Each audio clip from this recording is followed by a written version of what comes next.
The Adventures of Huckleberry Finn by Mark Twain. Chapter 5. I had shut the door to. Then I turned around and there he was. I used to be scared of him all the time, he tanned me so much. I reckoned I was scared now, too, but in a minute I see I was mistaken. That is, after the first jolt, as you may say, when my breath sort of hitched, he being so unexpected. But right away after I see I warn't scared of him worth bothering about. He was most 50, and he looked it. His hair was long and tangled and greasy, and hung down, and you could see his eyes shining through like he was behind vines. It was all black, no gray. So was his long, mixed-up whiskers. There warn't no color in his face where his face showed. It was white, not like another man's white, but a white to make a body sick, a white to make a body's flesh crawl, a tree-toad white, a fish-belly white. As for his clothes, just rags, that was all. He had one ankle resting on the other knee. The boot on that foot was busted, and 2 of his toes stuck through, and he worked them now and then. His hat was laying on the floor, an old black slouch with the top caved in like a lid. I stood a-looking at him. He set there a-looking at me, with his chair tilted back a little. I set the candle down. I noticed the window was up, so he had clumb in by the shed. He kept a-looking me all over. By and by he says, "Starchy clothes, very. You think you're a good deal of a big bug, don't you?" "Maybe I am, maybe I ain't," I says. "Don't you give me none of your lip," says he. "You put on considerable many frills since I been away. I'd take you down a peg 'fore I get done with you. You're educated, too, they say. Can read and write. You think you're better'n your father now, don't you, because he can't? I'll take it out of you. Who told you might meddle with such highfalutin foolishness, hey? Who told you could?" "The widow. She told me." "The widow, hey? And who told the widow she could put in her shovel 'bout a thing that ain't none of her business?" "Nobody never told her." "Well, I'll learn her how to meddle. And looky here, you drop that school, you hear? I'll learn people to bring up a boy to put on airs over his own father, and let on to be better'n what he is. You lemme catch you foolin' round that school again, you hear? Your mother couldn't read, she couldn't write nuther, 'fore she died. None of the family couldn't before they died. I can't, and here you're a-swellin' yourself up like this. I ain't the man to stand it. You hear? Say, lemme hear you read." I took up a book and begun something about General Washington and the wars. When I'd read about half a minute, he fetched the book a whack with his hand and knocked it across the house. He says, "It's so. You can do it. I had my doubts when you told me. Now looky here. You stop that putting on frills. I won't have it. I'll lay for you, my smarty, and if I catch you about that school, I'll tan you good. First you know you'll get religion, too. I never seen such a son." He took up a little blue and yaller picture of some cows and a boy, and says, "What's this?" "It's something they give me for learning my lessons good." He tore it up and says, "I'll give you something better. I'll give you a cowhide." He set there a-mumbling and a-growling a minute, and then he says, "Ain't you a sweet-scented dandy, though? A bed, and bedclothes, and a looking-glass, and a piece of carpet on the floor, and your own father got to sleep with the hogs in the tan-yard.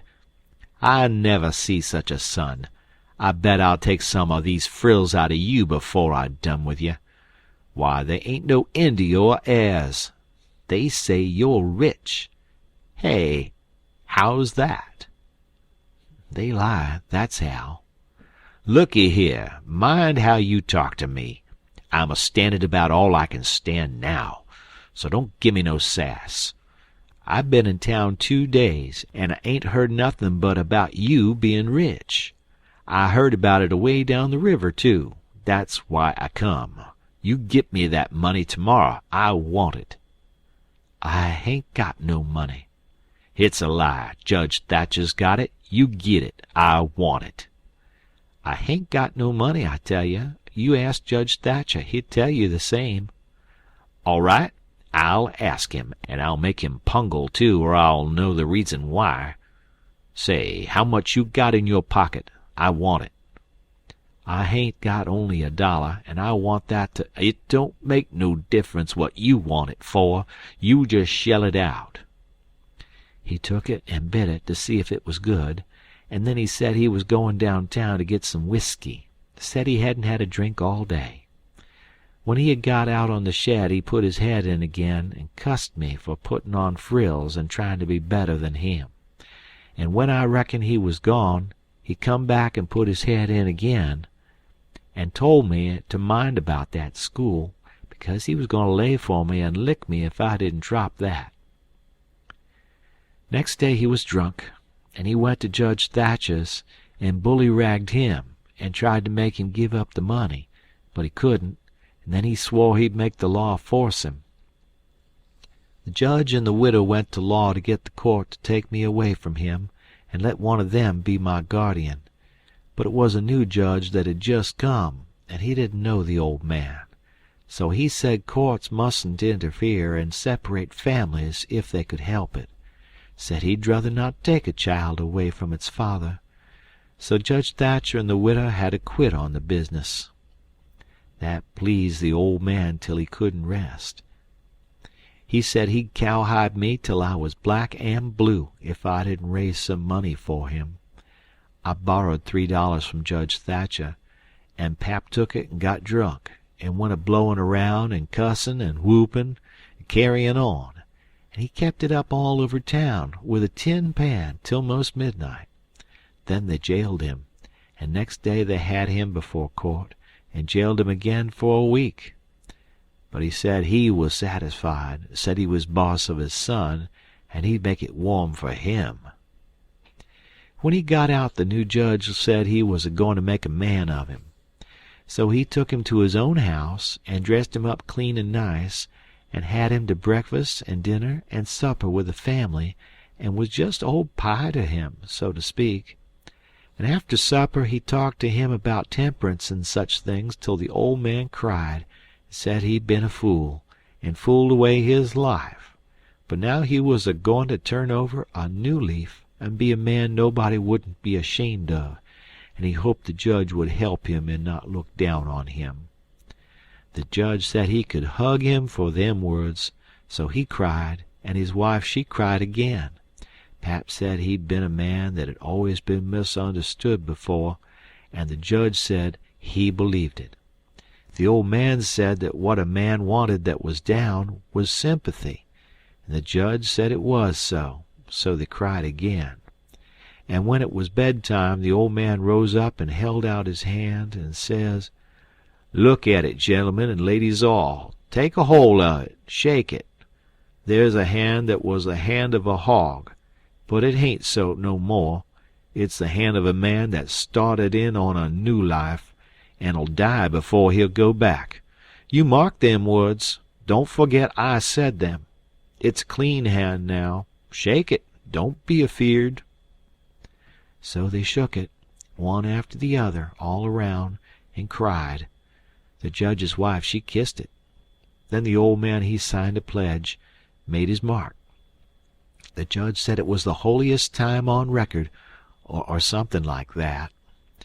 Then they tucked the old man into a beautiful room, which was the spare room, and in the night sometime he got powerful thirsty and clumb out on to the porch roof and slid down a stanchion and traded his new coat for a jug of 40 rod, and clumb back again and had a good old time.